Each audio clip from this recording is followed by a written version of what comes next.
Hey everyone, it's me, Elna. Let me just make sure that I am here. Let's see. Let me move this just a bit. All right, hey everyone. So I wanted to go live right now to talk about your freelance writing business. If you think this is a hobby and how to change that into a business, because a lot of people, they think about, randomly like, oh, I want to start freelance writing. Let me research about it. And then they sort of do a couple of minutes here and there and they don't really focus on it. And then they don't make money and they're like, oh, and then they get stuck in certain stages of the business and they don't really make it a business. So I wanted to talk to you to help you move past that. If this is sort of you're in the world of hobby writing and how to make that into a money-making business so that you can work from home, right? So if you're here, please say hi. I want to know I'm in the right place. My hair is a mess right now, so excuse me with this. I don't know if you've been checking out my lives lately. I always talk about my hair and how fragile it is right now. So, yeah, that's what's going on. All right. Hey, Bonetta, I can see you. Thank you for joining me. All right. So let's talk about this whole aspect of how you can tell if you are doing this as a hobby and how to turn that into a business. All right. So I have my notes here on the side. So I'm just going to, my nose. I'm just going to refer to that. All right. So I guess I'm in the right place. All right. So tell me if this is you. You are in the planning stage. Okay. You're planning to get started. You're planning on everything of all the steps that you need to take. You're planning it out, right? You're like, oh, I got my bullet journal here. I'm going to write down all the steps and everything. Well, guess what? You get stuck there. Oh my goodness. Now, how can you turn that planning into action? By doing one of those things. So people get stuck and overwhelmed with all the things that they're doing to get started as a freelance writer. I understand that. There is starting a website, there's writing samples, there's figuring out your writing niche, there is finding a place to put your writing on, creating a portfolio. So many steps are involved in the planning stage that you get drowned in that and you don't take action. Now, the people that are successful as a freelance writer and that are actually making a living from this actually move beyond that and start taking action. So it's in the best interest that you stop what you're doing with the planning stage and sort of pick one of those things to focus on, okay? Just one. It might just be your writing samples, right? Who cares about the niche? Pick a couple of topics that you enjoy, that you think a business would like on their blog. That's all. Think about like, okay, I'm a mom. My babies are still breastfeeding. I'm bottle feeding them. I'm doing all this stuff. I'm working on sleeping, having them sleep through the night. What kind of companies are around that topic? Well, there's formula feeding companies. There are baby magazines. There are baby clothing companies. There are breastfeeding, like doulas online, coaches, things like that. Wow, I'm thinking of all these different topics. Now I can sort of hone down and think of a writing sample that would be good for their blog, for their marketing aspect. That's what you have to start thinking. So when you drill down on one topic, right, then you can start planning and then taking action, right? Hey, Bonetta, glad you're here. Yes, that's been me for too long. I know. There are a lot of people that are stuck in this stage. And so you sort of have to pick one topic. So I chose writing samples because you need to be credible online. You need to show writing samples. So don't worry about a niche. Think of what you are doing right now. If you are, now I'm sorry, I've been a stay-at-home mom. My background is in psychology. So it's really hard for me to think out of this box and try to help people. But let's say you worked at the bank. Okay, you work at the bank and you are a bank teller, and so you deal with that aspect of your job. How can you turn that into a freelance writing job? How can you turn that? Well, you need to think broader. You're in the finance, money making, those types of things, budgeting, loans, all that stuff. Whatever you deal with in the bank, try to transfer that into a writing aspect online so that you can write about that. Even though that job you really don't like, broaden that niche topic, the bank, finances, budgeting, personal loans. You can even niche into the car aspect, car loans, all that aspect of home loans. You can sort of pick and choose and then work around that. So broaden your aspect and see if, well, maybe I can do something with credit cards and stuff and write about that because I have personal experience, and then maybe I can offer some help and tips. You have to sort of look inside. If you don't want to focus on a niche, if it's too hard for you, start looking around your life. How can you turn that into a writing sample for businesses, okay? To make it easy for you, just to jump over that and start doing that step so that you know they're actually doing this as a business and it's not stuck in the planning stage, okay? So hopefully that can help you. Okay, so Bonetta's background is in the medical field. That's perfect. Medical writing is so broad and huge that you can adapt so many aspects of that. You can focus on just the health stuff, being healthy so that you don't need to go to and get medicine and antibiotics and stuff. Like, how can you improve your health? You can focus on actual medical aspects for hospitals, for companies, drug companies, right, online. If you want to look for bigger brands, then think of in the medical world, what are the big brands that are making money? See if they have an online presence. See if they have email marketing. See if they have a blog. See what you can do to help them, right? So that's what you have to start thinking of. You can even niche down to, pet and medical stuff in the pet industry. I mean, there's so many aspects that you can branch out just using that knowledge. Same thing with like, if you are in the real estate business, you can even branch out into like home decor if you wanted to, renovating houses. I mean, it can go on as far as like the housing market, because you know about real estate, right? Like you have to sort of think outside the box, and that's how you can start taking action with just one aspect and one small thing. All right. So the next tip is, let me see what I have here. Okay, so it's a hobby if you're planning and you're waiting. So a lot of this waiting to find the right time to do this. Let me tell you that there's no right time to start freelance writing. There really isn't. You just have to do it. When there is an hour of time, that's when you can start. If it's an hour before you go to work, an hour before you go to bed, an hour in the morning on the weekend, find just sort of like an hour. If that's even too hard, then 30 minutes. You can spend 30 minutes just looking at job boards and pitching, okay?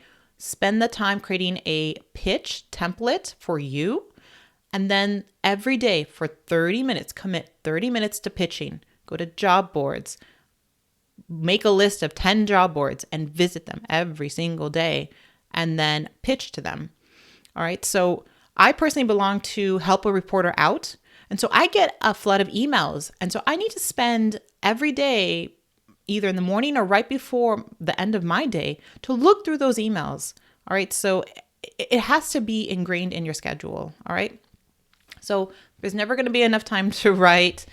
You just sort of have to go out there and make the time, right? Because you don't want this to be a hobby. You don't want to sit in this planning, waiting stage for 6 months or even a year, and then you forget about it. And then you're struggling in your job and you're struggling paying the bills, and you want to find something else. You want to have love for what you're doing. I mean, I've been doing this for 6 years and I love writing, right? Like, so it's been really, really fun for me. All right. So those are the biggest things. So how can you turn that into business? I mentioned some aspects, but set working hours. I mean, it is so hard for me. My twins have been sick. My son has been home for 11 days. 11 days. I have barely done anything in my work. I mean, I've been sort of like helping my son. I've been a little bit sick, and then my daughter gets sick. And then, so I'm in mom mode for those 11 days. I haven't posted any videos. I don't even know if I posted any topics. I had to do the bare minimum for my clients, which was responding to emails that they requested, any questions, and providing outlines only for my content. That's all I can do right now, right? And if I'm the expert, if they hired me for my writing, then I give them my schedule saying, right now I can provide you my outline by the end of the week. I'll start writing the following week and give that to you completed on Thursday, no later than 12 p.m. Eastern time, right? I can set that schedule, right? And now, of course, my son being sick is not on schedule, so I don't know, but I allow that for my business because I know that. So having a schedule that's fluid, that's important, right? So finding the time before you work, after you work, on the weekends, things like that, that's very important because in that, then you know that's business. Like you are doing this and that's the time you have carved for yourself each day or every other day. Glad you like this, Bonetta. I'm so happy about that. If anyone else has any more ideas, just pop them if you have any questions about how to do this. I can help you. Oh my goodness, my hair. Okay. So working hours, that's important. I want you to start creating deadlines for yourself. Now, this is one of my biggest motivator. I cannot go forward in life without setting some kind of consequence for myself because I have to self-motivate myself. I have issues with that. I have issues with time managing myself and self-motivating myself if I'm sort of stuck in this rut. So I need to look beyond that. And I do that by creating deadlines. So they are separate from my client deadlines. So again, if my client asks they want a blog post in by the end of the week, well, then I'm going to create that schedule so I can get it done personally in 4 days, right? 4 or 5 days. So I have that buffer time. I always need that buffer time. I need that extra push and give myself those deadlines so I can accomplish things. Pitching. I always set a metric. I'm going to pitch 10 times a day for 2 weeks straight, every single day. And I'm going to mark that on the calendar. Those are those things that can push you out of hobby writing to actually taking action and furthering along your business. All right. Hey, I'm glad you're here. I'm glad people are here and showing up. Awesome. So I'm just talking about how to turn that hobby writing into an actual legit business that makes money for you. I mean, this is a big mind shift and mental shift to like move beyond that from the planning stage to the doing stage. Okay. That's important. So I'm offering tips to help you move beyond that, right? So setting those deadlines was crucial for me to go further in my business. Personal deadlines of when I need to get things done. A lot of people make big goals like by the summer, I need to start making $2,000 a month for my writing. Like those are huge income goals and those are great, but make sure you have a plan to break those goals down into easy tasks that you can do either every day, every week, or every month so that you can hold yourself accountable. That's all it is. Hold yourself accountable, create those deadlines or those goals for you. All right. And that was my next thing is setting goals. That's important too. My biggest goal this year for me personally in my business is publicity, is getting featured, is growing my brand. That's personally my goal. It's nothing to do with my client work and all that, although I do want to work with bigger brands. So part of publicity and growing my brand is working with bigger brands, collaborating with bigger brands. I fortunately landed a big gig with Walmart. That's a notable brand so that I can actually now go when I pick up my kid and talk to these other moms. They know what the heck I'm doing because they have no idea who Opt-in Monster is and who Sendable is and all the clients that I have. Those are very digitally native brands, but they understand Walmart. You know, they understand these big companies. And so at least I can show them like, this is what I do at home. I'm not staying at home all day, just being a stay-at-home mom. I'm actually working and I'm doing something. So I want that. I want that connection so that other people understand what I'm doing. That's also a big thing for me, where I'm at. But so working with bigger brands and growing my brand. So set those goals for sure. And then a big thing is another thing to move from hobby to a legit business is removing the emotion behind your writing, like giving up your writing and knowing that your writing is for someone else. Not staying so connected and like internal with your writing and having a hard time with criticism, having a hard time with people critiquing your writing. You really have to get past that. And that's a big step for a lot of people in the very first like month of being a freelance writer or even thinking about being a freelance writer.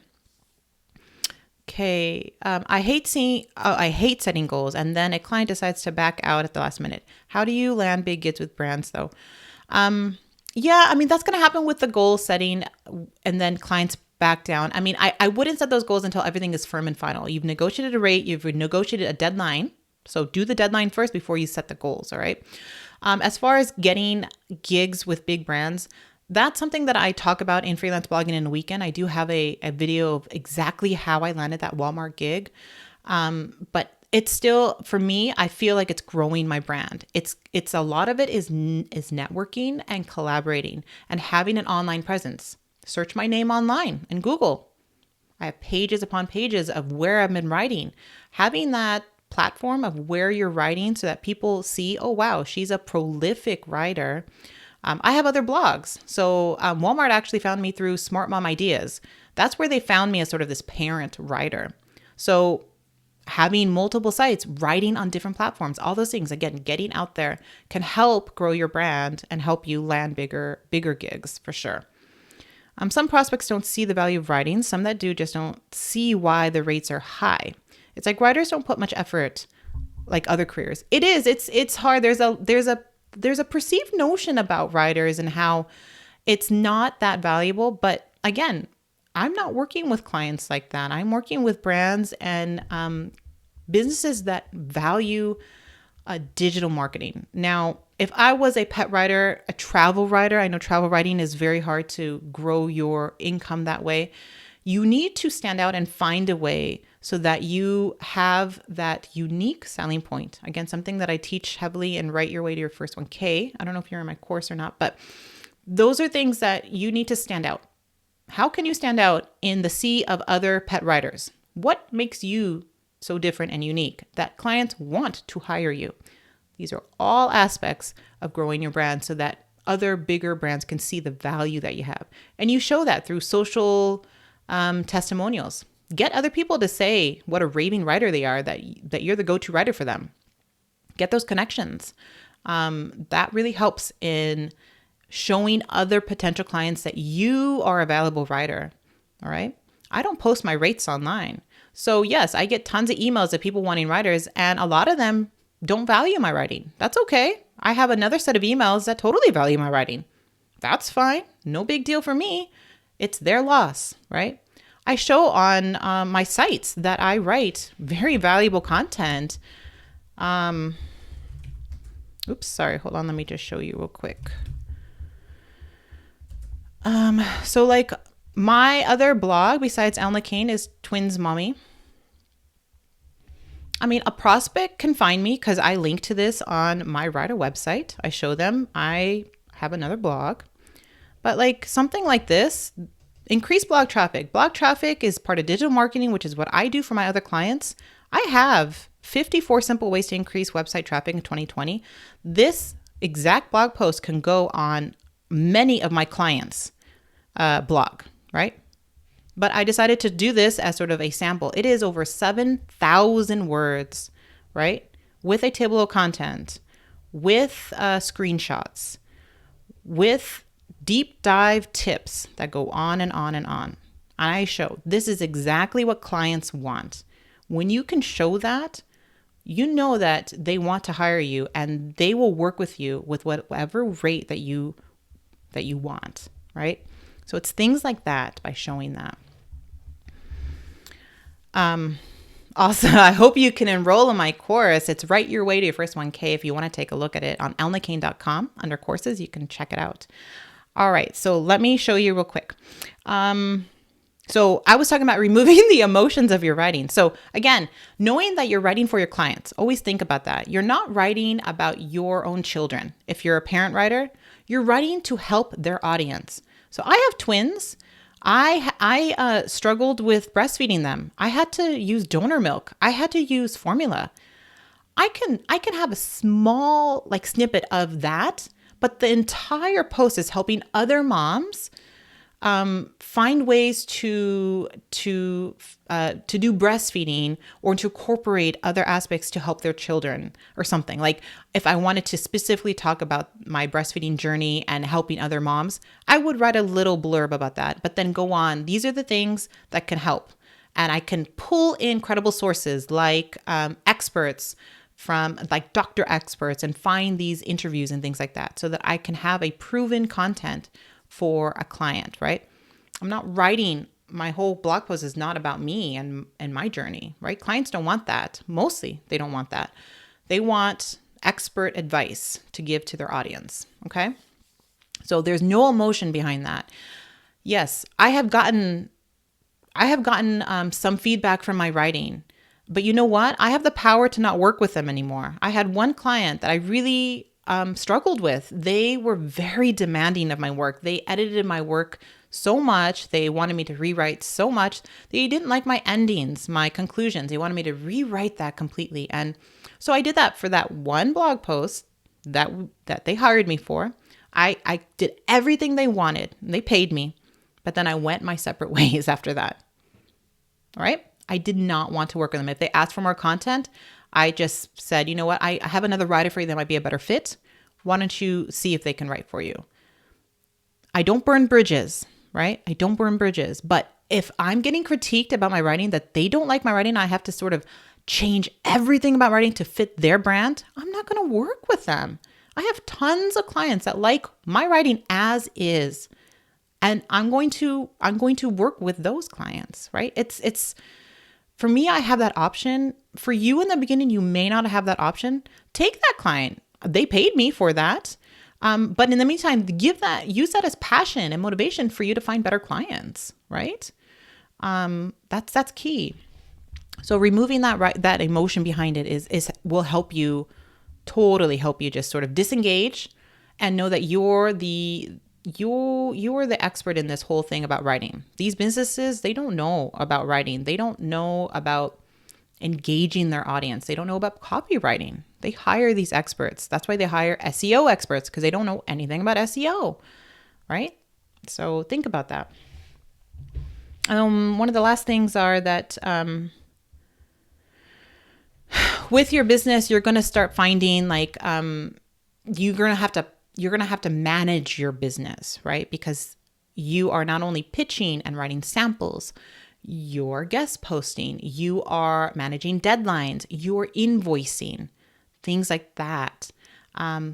It's no longer a hobby anymore. It's now a legit business. But it all starts with that one thing. When I started this live, picking one thing from that long list that you're planning to freelance write, and then taking action with that one thing.